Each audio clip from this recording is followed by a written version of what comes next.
மூன்றாவதாக என்ன சொல்லுகிறாரு? கால்களுக்கு பாதரட்சைகளை செய்யுங்கள், போட்டு விடுங்கள். பாருங்க, இன்னைக்கு அநேகர் என்ன சொல்றாங்க?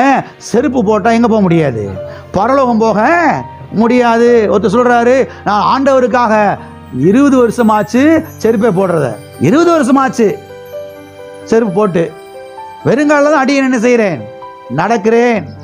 சத்திய வேதத்திலே நாம் பார்க்கிறோம், ஆண்டவர் இந்த பூமியிலே மனிதனாய் வாழ்ந்த பொழுது கூட அவர் என்ன செஞ்சார்? செருப்பெல்லாம் போட்டிருந்தார் என்று. மக்கள் பாருங்க, செருப்பு போட்டால் அது பெருமையான வாழ்க்கை, செருப்பு போடாம வாழ்றது தான் தாழ்மையான வாழ்க்கை என்று நினைக்கிறார்கள். அருமையானவர்களை கவனியுங்கள், தாழ்மை என்பது இதுவல்ல. செருப்பு போடாமல் இருக்கிறதும் செருப்பு போடுறதும் இது இல்ல தாழ்மை. தாழ்மை என்றால் என்ன தெரியுமா? தேவனுடைய வார்த்தை என்ன சொல்லுகிறதோ அதற்கு அப்படியே கீழ்ப்படிந்து நடப்பதுதான் தாழ்மை.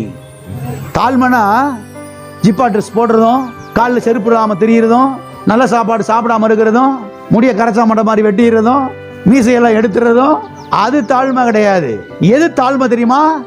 கர்த்தர் என்ன சொல்றாரோ, கர்த்தருடைய வார்த்தை என்ன சொல்லுகிறதோ அதற்கு அப்படியே கீழ்ப்படிந்து நடப்பதுதான் என்னதுங்க? தாழ்மை.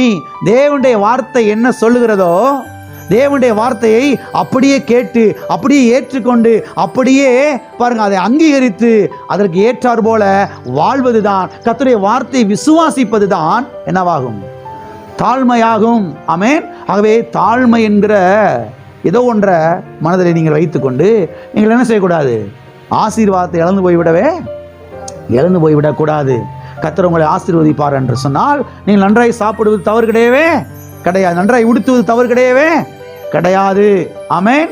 ஆனால் அதே சமயத்தில் எல்லா வசதிகளும் எல்லா வாழ்வும் எல்லா காரியம் எதற்காக?